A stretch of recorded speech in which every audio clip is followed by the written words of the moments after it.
Hey, what's up, DipaGang? Today I am back with another video, and as you all can tell by the title, today I will be explaining some juicy topics. So let's go ahead and get started. The first thing that I will be discussing in today's video is insecurities and being insecure, toxic friendships and relationships, periods and birth control, being single, knowing your worth, and the last topic of this video will be on shaving versus waxing. If you all are interested in any of these topics that I just mentioned, please continue to watch. Okay guys, so for my first topic, which is being insecure and insecurity. So insecurities and insecure ties together in a way. Let me explain what insecure is. So insecure is basically not being secure within yourself. And I'm about to give you all some examples of that and what I mean. So, for example, you are jealous of someone that's either in your friend group that's around you or just somebody that you see on social media. That is a form of being insecure. And the second example is in your relationship. You can be insecure in your relationship. In your relationship, you always think your boyfriend or girlfriend is always cheating on you, or they always, doing something that you don't supposed to do when you're in a relationship. That is being insecure. And my final example of being insecure is being insecure within yourself. So what I mean about that, when you are insecure within yourself, you lack confidence and you lack self-love. Social media plays a huge part in why we are insecure, or we have these different types of insecurities. Another thing I want to say is the reason why we feel insecure, we have these insecurities. So we are often told that we should not love ourselves, and if we love ourselves too much, we'll think we this and we that and stuff like that. And see, with me for years, people would constantly, they wouldn't necessarily say, oh, you shouldn't love yourself. They'll always say, oh, you think you better than this and stuff like that because you do this and you do that. And I'm like, first of all, why are you concerned with what I do? Okay, like, why? But people will always tell me this, and they still tell me this. They be like, Brianna, you think you this and you think you that. And I speak highly of myself, that's why. My thing is this, I feel like everybody should speak highly of themselves. I don't care. Since I do it so much, people constantly say, oh, you think you this, oh, you think of that. And I'm like, first of all, everything you saying that I think I am, I don't even think I am. Yes, you thinking that's what I am because you are just how you are. So yeah, that doesn't have anything to do with me. If nobody has ever told you, I'm telling you now, you're supposed to love yourself and you're supposed to practice self-love. And if they think that you this and you that, then oh well, why do you care what they think in the first place, honey? Okay guys, now I'm about to discuss how I handled my insecurities, how I got over them and fixed them and stuff like that. So, disclaimer, for one, you cannot fix all of your insecurities, I will tell you that. But I'm finna go into detail of what I mean. So basically how I figured out and how I handled my insecurities and how I stopped being insecure, I basically sat down and I asked myself, what is it exactly that's making me insecure?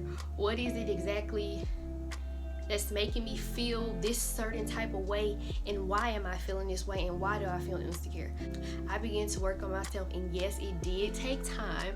Some parts of it took years, some parts of it took months, some parts of it took days. It just depended on what it was, because I've had plenty of insecurities in my life. I'm not even gonna lie. Everybody has some type of insecurities inside them, even if it's little or if it's big, it does not matter, but you can work on those if that's something that you really want to do. I figured out what I can change and what I can't change. For the things that I could change, I worked on it because I wanted to work on it, and it was just something that I felt like I needed to do. And the things that I couldn't change, I said, okay, Brianna, well, you either love your insecurities or you continue to let these insecurities tear you down, bring you down and stuff like that. So honestly, I love all my insecurities now, the good ones and the bad ones. So yeah, it's like, because I got to a point where I can't continuously let my insecurities take over me and what people say to me, bring me down and stuff like that, because I am in control of my happiness and I'm in control of my life. So yes, that is basically how I figured out my insecurities, how I got over them, how I changed them, and began to love them and things like that. For my next topic is toxic friendships and toxic relationships. So, I'm finna tell y'all what a toxic person is, because a lot of people do not know what a toxic person is. A toxic person is not only a physical abusive person, but they are also a verbally abusive person. So what I mean by that is, if a person that you are friends with, or you're in a relationship with, or business partners, any of that, or family members, because this does include family members. Family members are also toxic, so I'm going to be talking about all of that. So a toxic person, just in general, is a person who is continuously putting you down. They're not uplifting you, they're not supporting you. They basically are just negative, and they're basically just bad for you and your mental health. Honestly, that's what it is to me.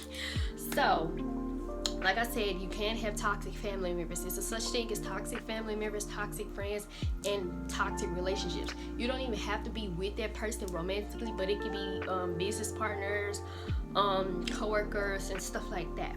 The thing about toxic friendships and toxic relationships, you can't escape those. If you feel like a person is constantly doing all those things that I just previously mentioned, then your best bet is to leave them and to just go on about it. If you want to have a better mental health, and you just want a positive atmosphere around you and environment and stuff like that, your best bet is to let them go. Because I'm gonna tell you right now, I dealt with a person like that, and I stayed and nothing changed until I woke up one day and I was like, okay, I gotta cut ties with these people, because I am not happy myself, because their little toxicness and negativeness I said negative, this had wore off in me, and I eventually cut ties with all of those people, because it was relationships before, it was family members, and it was friendships. But the relationships and the friendships are a little bit more easier to escape from, because it's up to you if you want to escape from it.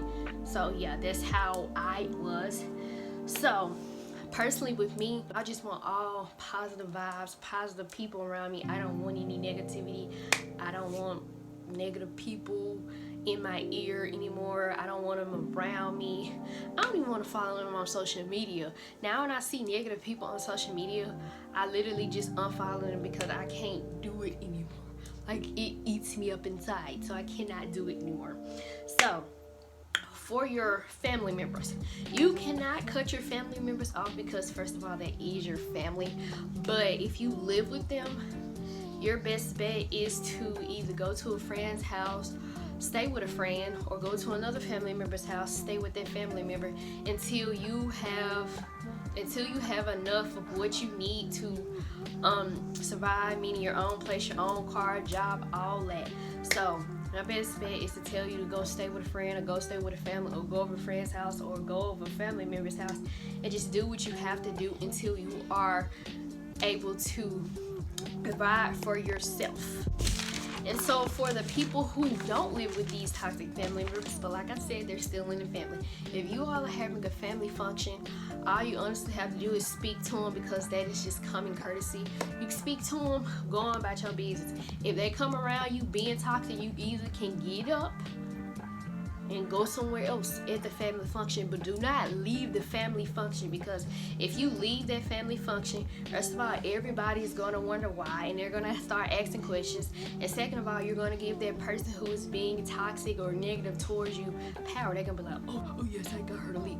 Don't do that. Just get up, go around, whatever you got to do, just get away from them, but don't leave the function and anything like that.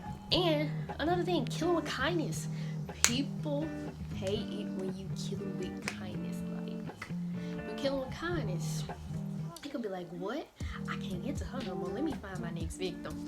So yes, that is how you handle toxic family, toxic friendships, and toxic relationships. The next topic I want to get into is birth controls and periods. I have periods, and I'm pretty sure I'm going to continuously have periods, and I'm also on birth control.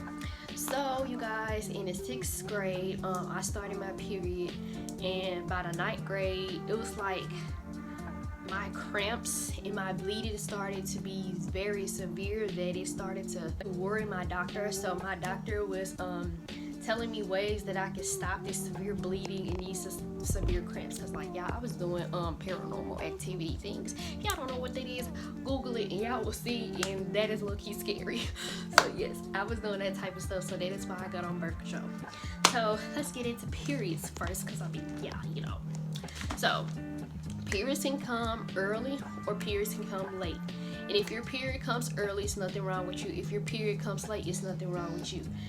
And if you are younger or older and you don't know anything about periods and your period is about to start, please ask your doctor, or please tell a trusted adult, even if you are over the age. Because if you don't know nothing about periods, who are you going to ask?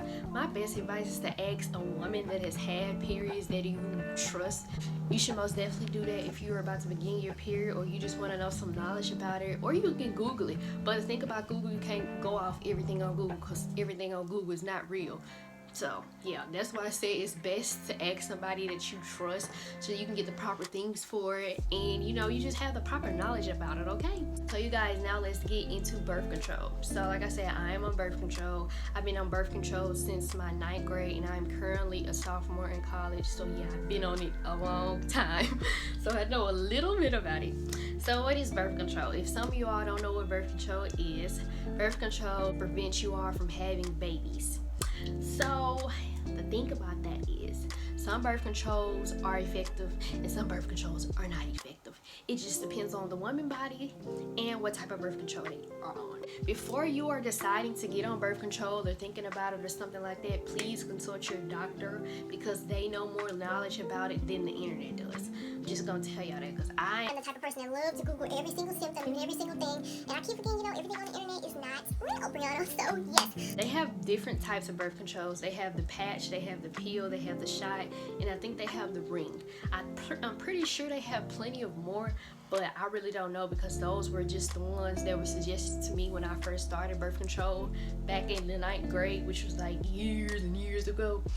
So yes, women get on birth control for different types of things. Like I told y'all, I got on it because I was bleeding severely bad, and I had bad cramps.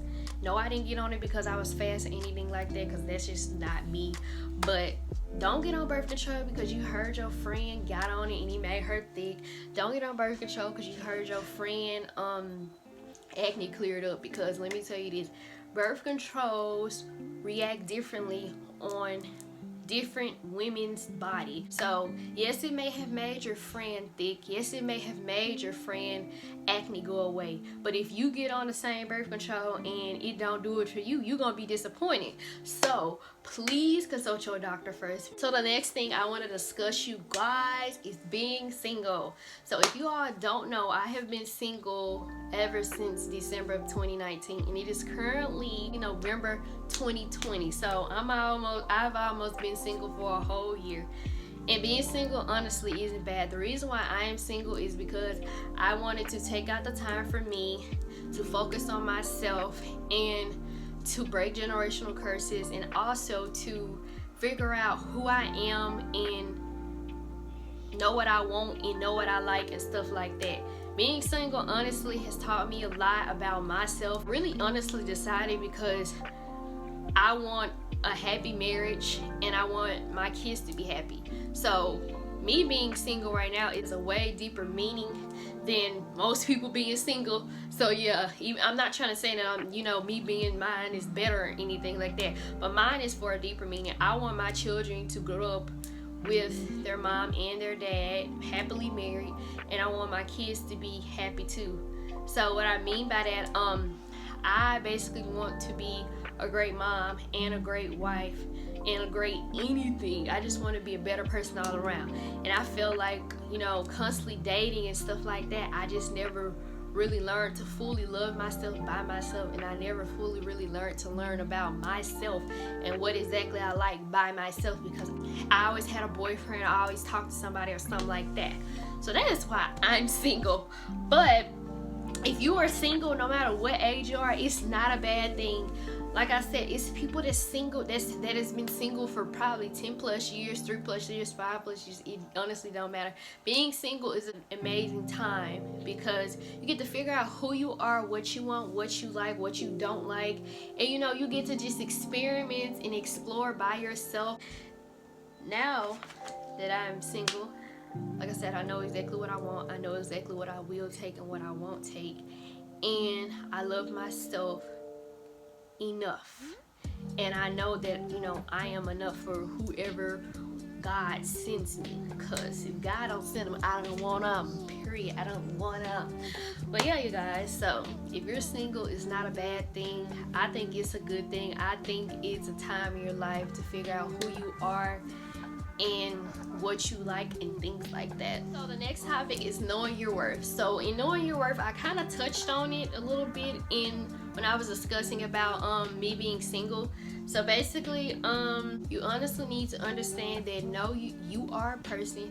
You cannot be bought with money. You cannot be bribed with luxury gifts and things like that, okay? Because you are not an item that's at the store. You are not an item that you can check out or just bribe or stuff like that. You are a human being. Knowing my worth, it literally took years. Actually, it took this year. Like I said, I've been single for almost a whole year, so I've recognized and understood my worth a little bit much better because I started to work on that.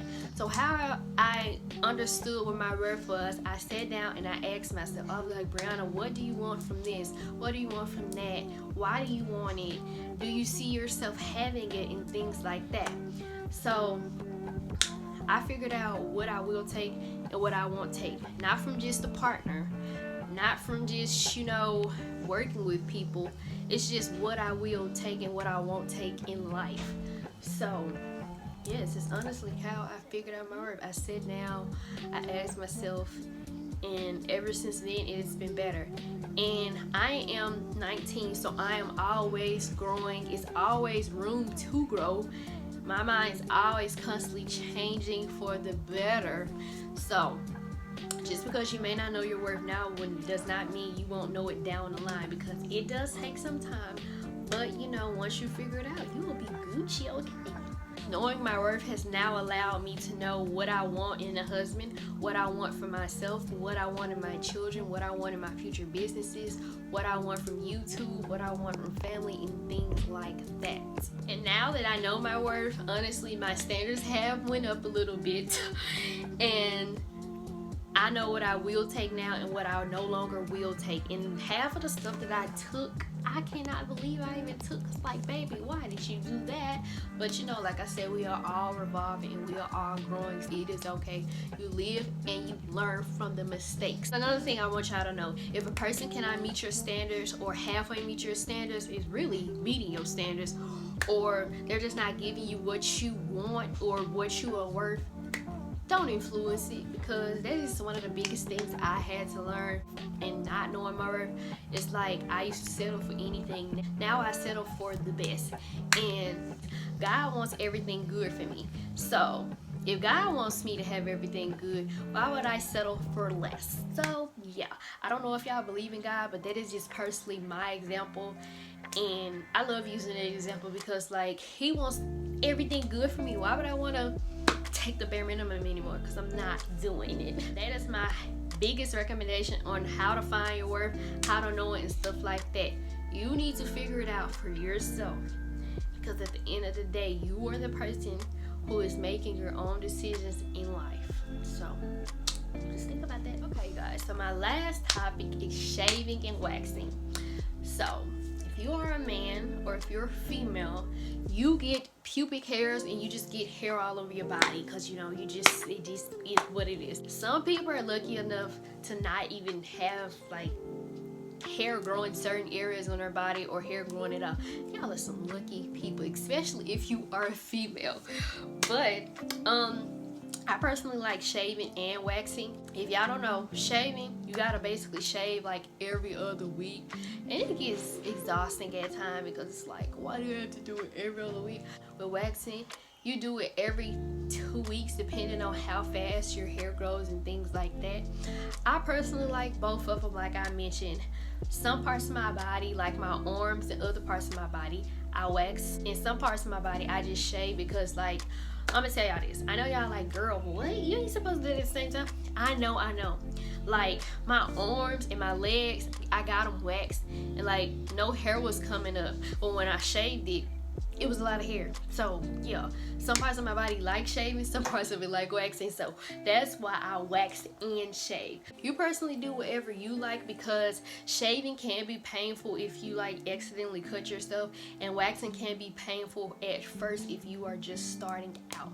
So honestly, do whatever's best that's for your skin, whatever that makes you more comfortable. So DipaGang, that is honestly the end of this video. I really hope you all like this girl talk, because I loved creating it. I've been wanting to create it forever, but I really hope you all love this video. If you are not subscribed, I know you want to subscribe now.